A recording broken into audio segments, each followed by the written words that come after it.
Hey, future nurses, are you ready for another deep dive? Always.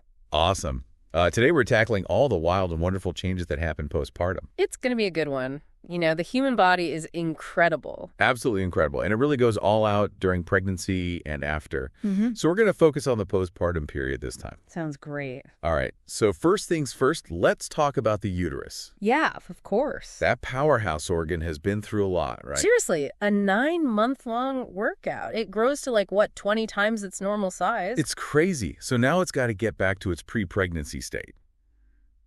Shrink back down. Yeah. And that process is called involution. Exactly. Involution. It's like this massive remodeling project for the uterus. Okay, I like that analogy. Keep going. All right, so there are 3 main parts to this project. First, you have contraction. Okay, so the uterus is basically squeezing itself back to its original size. Exactly. Those muscles are working hard to shrink everything back down.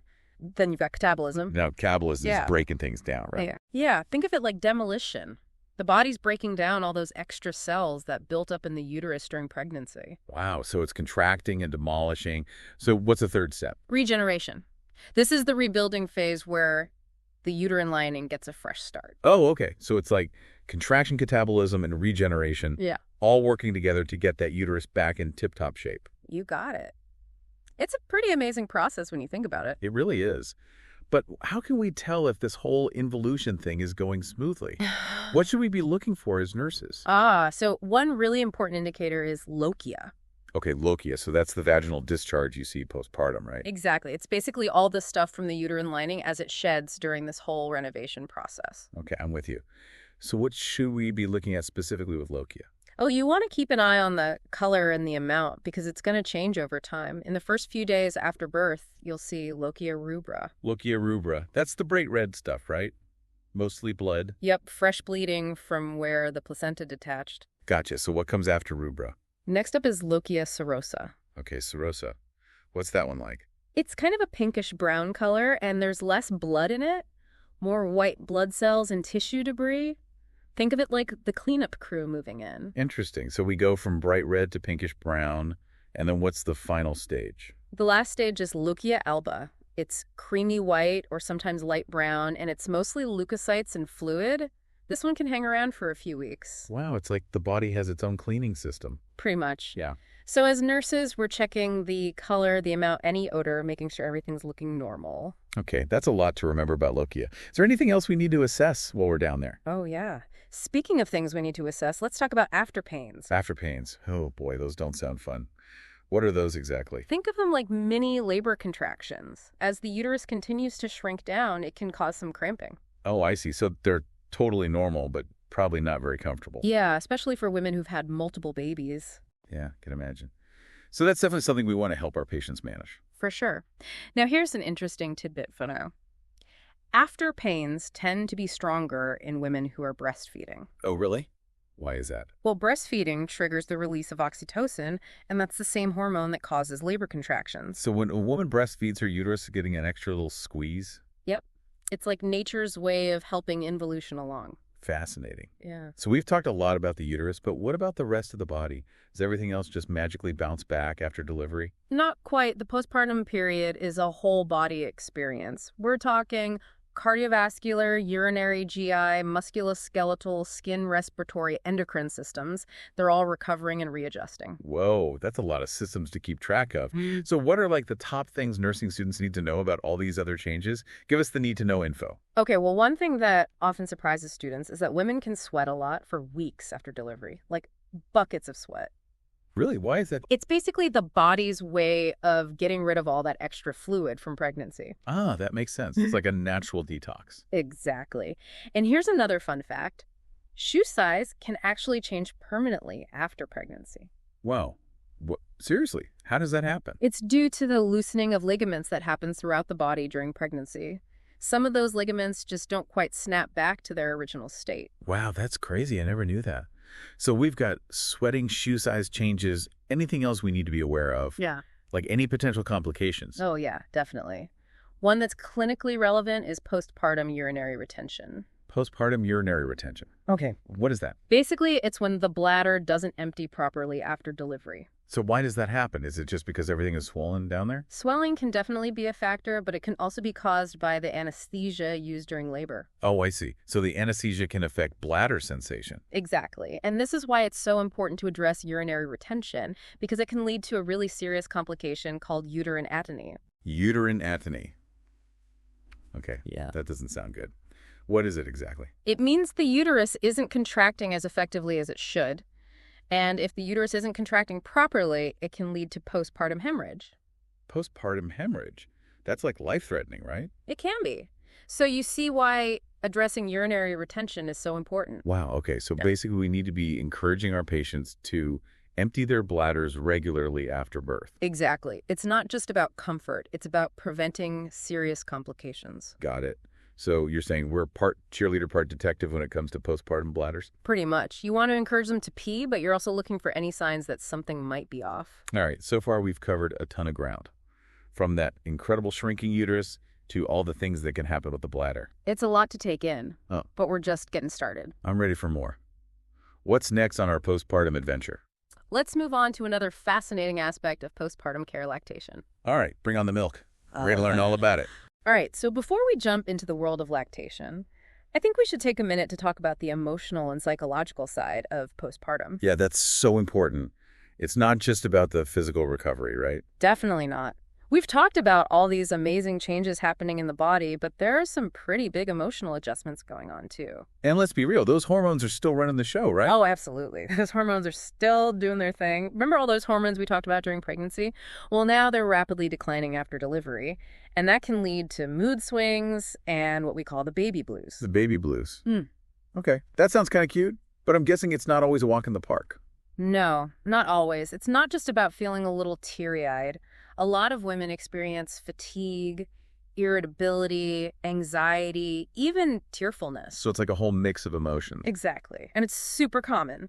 Up to 85% of new moms experience the baby blues. 85%. Wow, that's a lot of emotional upheaval. Yeah. But it sounds like it's usually pretty short-lived, right? Right. The good news is that the baby blues typically peak around day 4 or 5 after birth and then resolve within a week or two. Okay, that's reassuring. Yeah. But you mentioned something earlier about postpartum depression. How do we distinguish that from the baby blues? That's a really important question.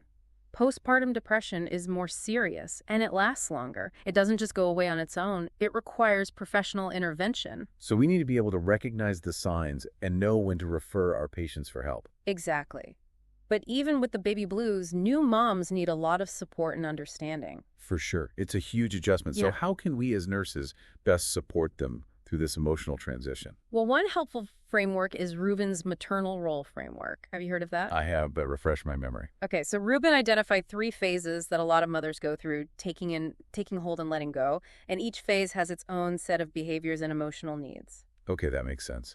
So tell me more about the taking in phase. What does that look like? Picture this. You've got a new mom. She's exhausted, maybe a little overwhelmed. But she's also on this incredible high from giving birth. She's mostly focused on herself and her immediate needs, rest food processing the birth experience. She might want to tell you her labor story like 5 times in a row. I can totally see that. She's still kind of in that birth bubble. Yeah, exactly. So as nurses, we need to be patient and supporting during this phase. Let her tell her story, help her get the rest she needs. It's all about meeting her basic needs. Okay, that makes sense. So when does the taking hold phase start?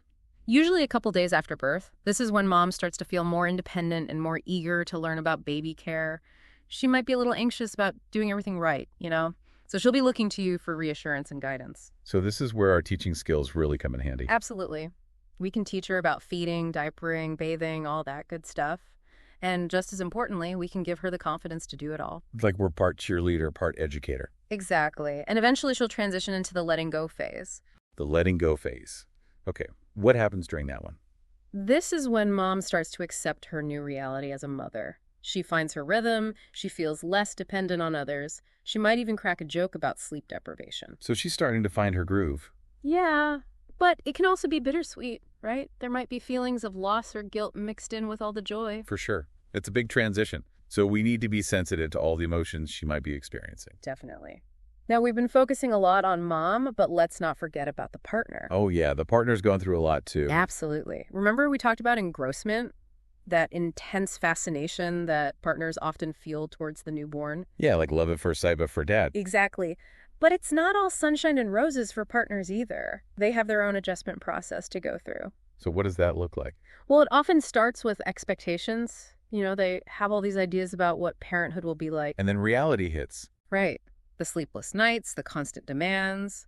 They might feel overwhelmed, frustrated, maybe even jealous of the attention the baby's getting. So how do they move past that? The final stage is what we call the transition to mastery. It's when they make a conscious decision to embrace their role, even if they don't feel totally ready. So they start taking control, getting involved in baby care, really bonding with the baby. Exactly. And that's what we want to encourage, right? Definitely. We need to involve partners in baby care as much as possible. Yeah. It's good for everyone involved. Absolutely. Okay, so we've talked about mom's physical and emotional recovery and the partner's journey as well. Now, before we dive into lactation, I think it's important to remember that not all postpartum experiences are the same. Right. Cultural considerations play a huge role in how families approach this period. You got it. Different cultures have different beliefs and practices related to postpartum recovery, infant care, even what foods are considered appropriate. So we can't just take a one-size-fits-all approach. Nope. We need to be sensitive to those cultural differences and tailor our care accordingly. That makes sense. Can you give us an example? Sure. Some cultures believe that the postpartum period is a cold state, so they might avoid certain foods or activities that are considered cold. Interesting. So offering a new mom a glass of ice water might not be the best idea in some cultures. Yeah, exactly. It's all about asking questions, being respectful of their beliefs, and finding ways to adapt our care. I love that. It's about being culturally competent, recognizing that there are many different ways to approach postpartum care. Exactly. Are you ready to finally talk about lactation? Absolutely. Bring on the milk. Okay, so we've covered so much ground already, but we can't talk about postpartum without talking about lactation. You're right. It's such a fascinating process, and it's a lot more complex than people might realize. Right. It seems so simple on the surface, Baby's hungry, mom feeds baby. But there's a whole lot going on behind the scenes. So what are the key things nursing students need to know about lactation? Well, let's start with something you're almost guaranteed to see on the postpartum floor, breast engorgement. Engorgement. Yeah, poor Betsy. We talked about her earlier. Right. Remember how uncomfortable she was? Her breasts were so hard and tender. Yeah, so what causes that? Why do breasts get engorged? It's basically a combo of increased blood flow to the breasts and milk production kicking into high gear.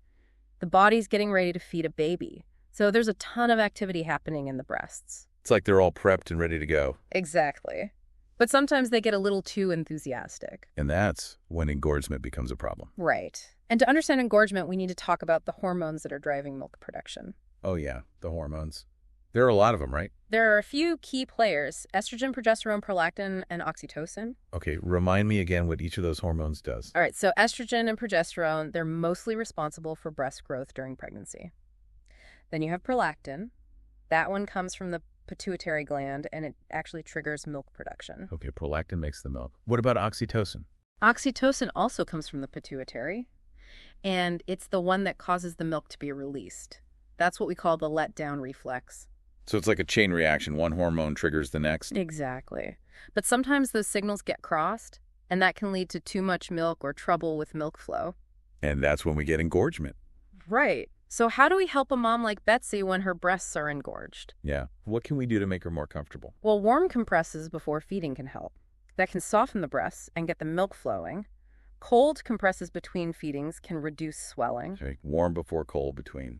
Got it. Gentle massage can also help. And sometimes expressing some milk either by hand or with a pump can provide relief. So basically just help her get some of that milk out. Exactly. And you might be surprised to hear this, but cabbage leaves can actually help too. Cabbage leaves. Seriously, I always thought that was an old wives' tale. It might sound strange, but cabbage leaves contain compounds that can reduce inflammation and swelling. Wow, who knew? Okay, so engorgement sounds super uncomfortable, but I imagine it also makes it hard for the baby to latch on. You're absolutely right. Engorged breasts can make breastfeeding really difficult, so it's super important that we support moms through this. Okay, so we've talked about what happens when moms want to breastfeed, but what about moms who don't? Good question. There are ways to manage that, too. It's called lactation suppression. Lactation suppression. So the goal is to basically stop milk production. Exactly. And to minimize any discomfort. So how does that work? Is it all about avoiding breast stimulation? That's a big part of it. Wearing a supportive bra, avoiding warm showers or compresses on the breasts, and definitely no squeezing or expressing milk. So if you don't want to make milk, don't act like you do. Exactly. The body is really good at picking up on cues. So if it's not getting the signals to produce milk, it will eventually stop. That's pretty amazing. Okay, so before we wrap up, I wanted to circle back to something we talked about earlier, Rubin's maternal role framework. Oh yeah, the taking hold and letting go phases. Right. It's a really helpful way to understand what new moms are going through. But I've heard some people say that maybe it's not so relevant anymore. I've heard that too. And it makes you think, right? When Rubin developed her theory, things were very different. Women had less information, less control over their births, longer hospital stays. It was a whole different world. It really was. So now women are more empowered. They have more information. They're often going home just hours after giving birth. Right. So do those phases still apply? It's a great question. Do those phases still unfold in the same way? Does the modern postpartum experience change things? I don't know the answer, but it's definitely something to think about. It is. We need to keep learning, keep questioning, and keep finding new ways to support postpartum families. Absolutely.